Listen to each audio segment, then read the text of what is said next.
C'est le premier message, ma première prédication de 2023. Et c'est mon dernier 1er janvier à Joinville-le-Pont.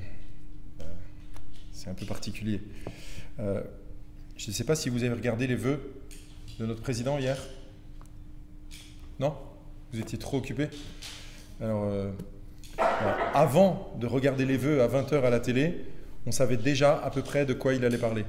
Puisque sur tous les plateaux, les journaux télévisés, ils annonçaient de quoi il allait parler. Donc je vous le fais en résumé. C'est à la fois, ça a été dur, ça va continuer à être sans doute un petit peu dur, mais il faut garder espoir. En gros, c'est ça.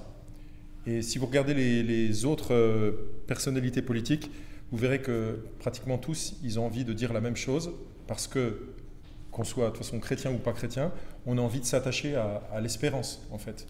Et donc, ce mot espoir revient régulièrement, qu'on ne se laisse pas écraser par le stress, par les inquiétudes, mais qu'on puisse espérer que ça ira mieux. Et puis on verra, ça va aller ensemble. Enfin, le président, c'est tous ensemble, vous savez, on va faire des efforts et on va y arriver ensemble, en gros. Il y a beaucoup de choses, en fait, dans ce qui est dit là, par lui ou par d'autres, qu'on pourrait reprendre aussi, nous, chrétiens, en fait. Ensemble, on va y arriver. C'est pas toujours facile, mais il faut garder l'espoir.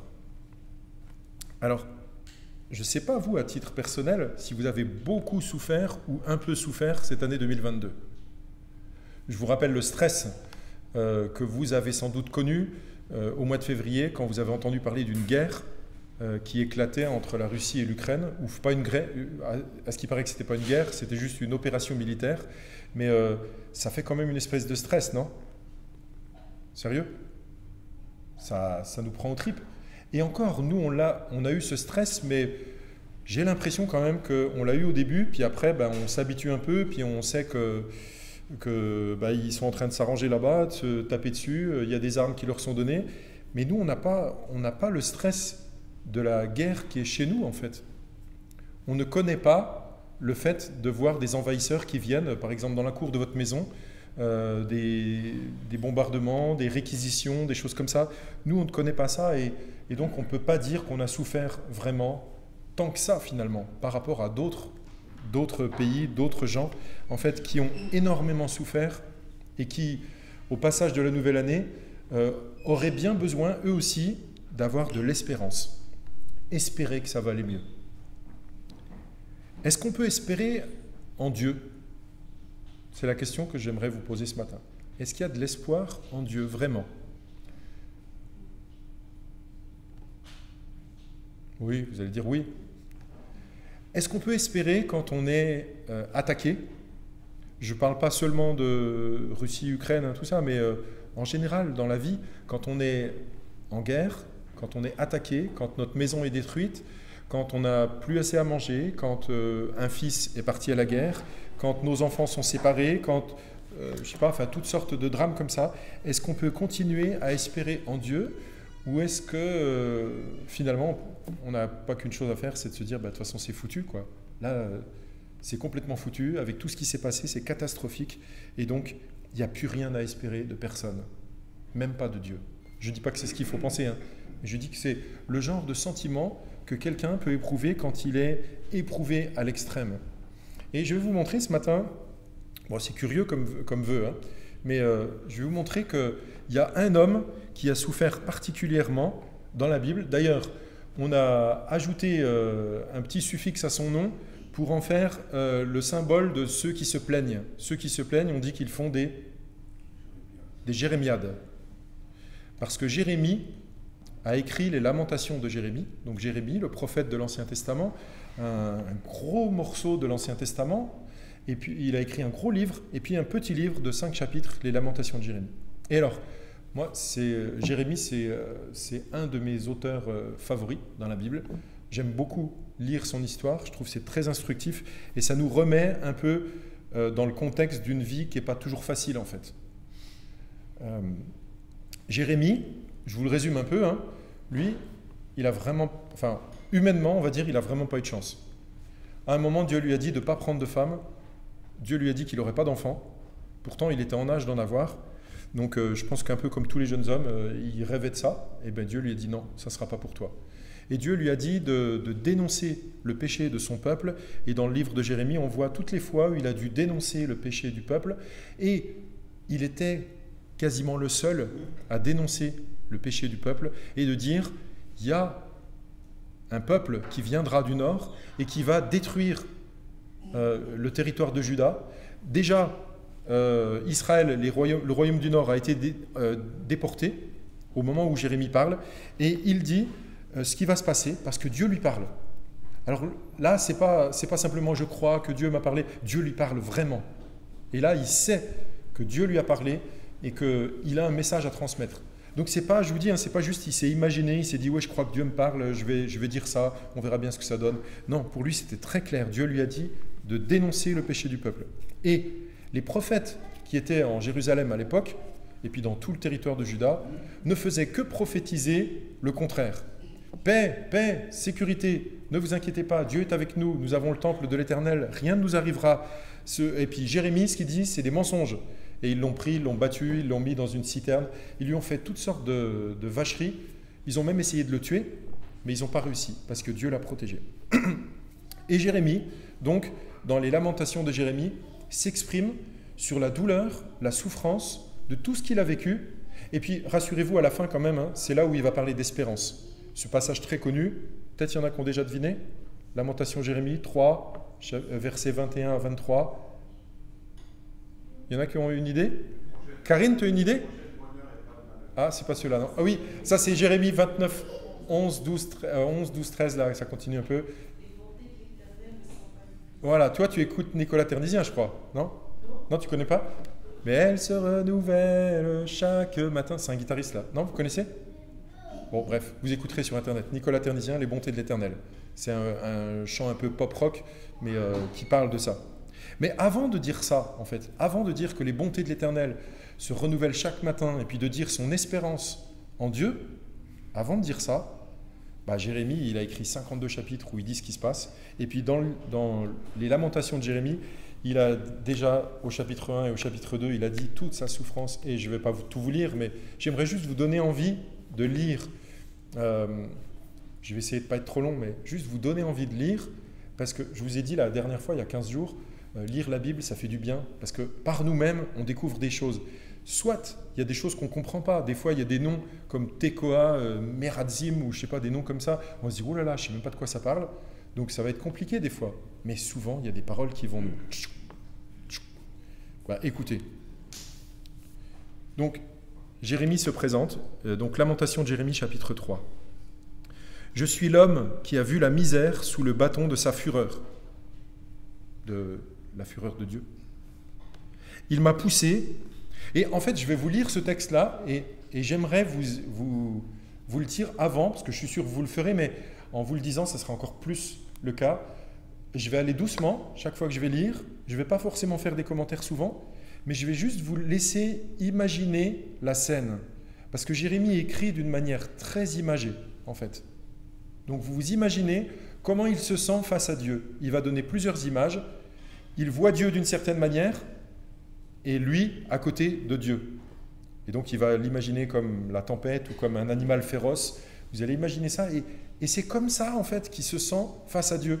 Pourtant, Dieu, c'est pas un ennemi normalement, mais lui, il le décrit tel qu'il l'a ressenti en fait. Et pourtant, rappelez-vous, le peuple s'était détourné de Dieu, mais Jérémie, lui, il était intègre, il était droit devant Dieu. Il a fait ce que Dieu lui avait dit, il a dénoncé le péché du peuple, et pourtant il a subi, lisez tout le livre de Jérémie, vous verrez tout ce qu'il a subi, c'était une horreur. Et donc il ne comprend pas en fait pourquoi ça lui arrive. Donc. Il m'a poussé, et non, il m'a fait avancer dans les ténèbres, et non dans la lumière. Vous imaginez là, c'est bon? Vous imaginez, il y a les ténèbres, hop, poussé dans les ténèbres. Sans cesse, il tourne et retourne sa main contre moi. Il a fait dépérir ma chair et ma peau Il a brisé mes os. Il a érigé des constructions contre moi. Il m'a environné de poison et de douleur. Il me fait habiter dans les ténèbres, comme ceux qui sont morts depuis longtemps.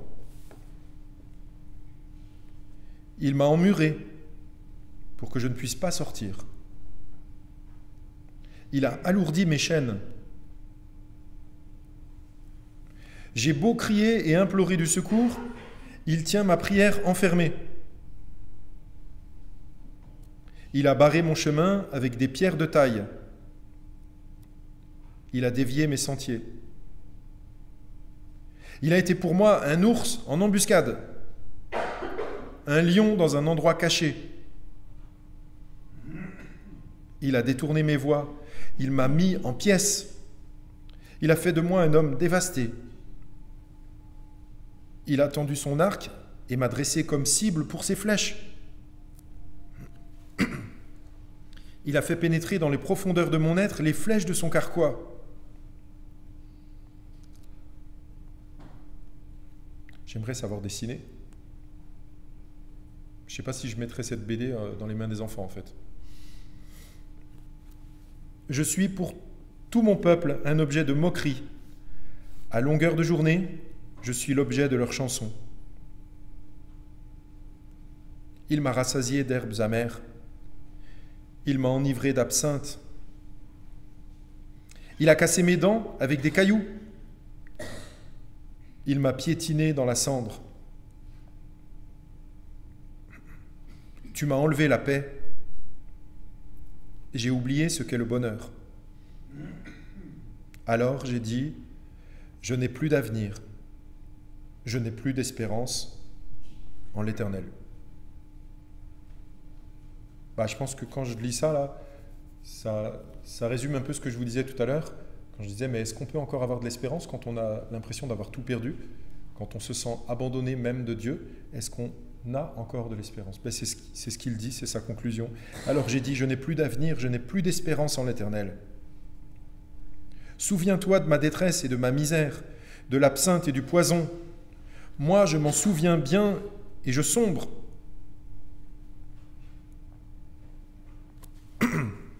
Voici ce que je veux méditer pour garder espoir. Les bontés de l'Éternel ne sont pas épuisées, ses compassions ne prennent pas fin. Elles se renouvellent chaque matin. Que ta fidélité est grande. Je le déclare, l'Éternel est mon bien, c'est pourquoi je veux m'attendre à lui. L'Éternel a de la bonté pour celui qui compte sur lui, pour celui qui le recherche. Vous préférez cette partie, non? Sérieux? Mais pour arriver à dire ça de tout son cœur, Jérémie a dû, pendant longtemps, souffrir, en fait. Et il a dû être désespéré pour arriver à dire ça. Et ça nous montre, en fait, encore une fois, comme dans les psaumes, très souvent, vous vous rappelez, on a vu dans les psaumes, très souvent, ceux qui écrivent les psaumes expriment sincèrement ce qu'ils vivent devant Dieu, leur désespoir, leur souffrance, ce sentiment de ne plus être écouté par Dieu. Quand ils disent « Jusqu'à quand, Éternel, m'oublieras-tu sans cesse ?» Donc ce sentiment d'être abandonné, ce sentiment que plus rien ne va en fait, catastrophe sur catastrophe. Et pourtant, il y a cette espérance en Dieu. Donc je le répète encore, voici ce que je veux méditer. Vous avez vu, c'est un effort de sa volonté. Ce n'est pas simplement venu naturellement, c'est quelque chose qu'il veut en fait. Donc peut-être pour nous aussi, alors je compare Jérémie et nous maintenant, d'accord? Nous, là, dans la salle, là, Jérémie et nous, je pense que lui, il a souffert vraiment beaucoup plus que nous. Et pourtant, il a réussi à dire, voilà, voici ce que je veux méditer pour garder espoir. Les bontés de l'Éternel ne sont pas épuisées, ses compassions ne prennent pas fin. Ça veut dire qu'en fait, Jérémie connaît Dieu suffisamment pour pouvoir, au travers des épreuves, malgré les épreuves, dire la fidélité de Dieu, la bonté de Dieu, la grandeur de Dieu, l'amour de Dieu. Et ça, c'est quelque chose qu'on a besoin d'apprendre, je pense, toujours en fait. Plus on traversera d'épreuves, plus on sera tenté de rester dans dans la première partie de ce que je vous ai lu là, ah, je me sens abandonné, je me sens écrasé, tout va mal et tout ça. Et je n'ai plus d'avenir, je n'ai plus d'espérance en l'Éternel. Et rester là-dedans, bah, ça peut nous entraîner vers le fond. Donc il faut sans doute cette année encore se rappeler que les bontés de l'Éternel ne sont pas finies, elles se renouvellent chaque matin. Et de dire que ta fidélité est grande. Vous vous rendez compte, avec tout ce qu'il a subi, il est capable de parler de la fidélité de Dieu. Et nous, des fois, on a juste un petit truc qui ne va pas, puis on dit « Ah, tout va mal ». J'aime ce prophète Jérémie pour une raison aussi, c'est que il ne vit pas dans, enfin tout va pas bien dans sa vie et il dit des choses magnifiques. Donc si vous avez envie d'être encouragé, je pense que c'est ultra profitable de lire des livres comme celui de Jérémie où vous voyez combien il souffre et combien il garde l'espérance en Dieu. Et ces paroles, en fait, on se dit mais j'aimerais tellement moi les dire le matin en me levant. Par exemple, il y en a qui ont regardé The Chosen ou pas? Un peu? Ouais. Là, on en a parlé, c'était le 17 décembre sur C8. Ben, quand vous les voyez, les disciples de Jésus et Jésus, ce sont des juifs en fait. Ils deviennent chrétiens parce que Jésus leur montre la voie et il leur apprend à être... c'est une nouvelle alliance en fait. Mais quand on les voit, par exemple le matin ou quand on les voit le soir, on les entend prier en fait. Et ça, je trouve, c'est marquant. On a l'impression que... Enfin, je pense que ce n'est pas qu'une impression, c'est qu'ils ont des prières apprises par cœur ou des courtes phrases comme ça qu'ils répètent jour après jour. Et alors nous les évangéliques, on a plutôt tendance à dire nous on est libre, on ne prie pas des choses par cœur, nous on dit de tout notre cœur. Par contre, l'inconvénient c'est que des fois on ne dit rien, parce qu'on n'a rien à dire en fait, comme on n'a rien appris de par cœur. Et pourquoi pas des paroles comme ça, que ta fidélité est grande, je le déclare, l'Éternel est mon bien. Ce genre de paroles apprises par cœur font du bien, mais je pense aussi que c'est très important de les apprendre dans le contexte, plutôt que de les apprendre juste les bonnes paroles et puis de ne pas voir ce qu'il y a autour. Ça a beaucoup plus de force en fait de voir que c'est des gens qui souffrent, qui sont capables de dire ça.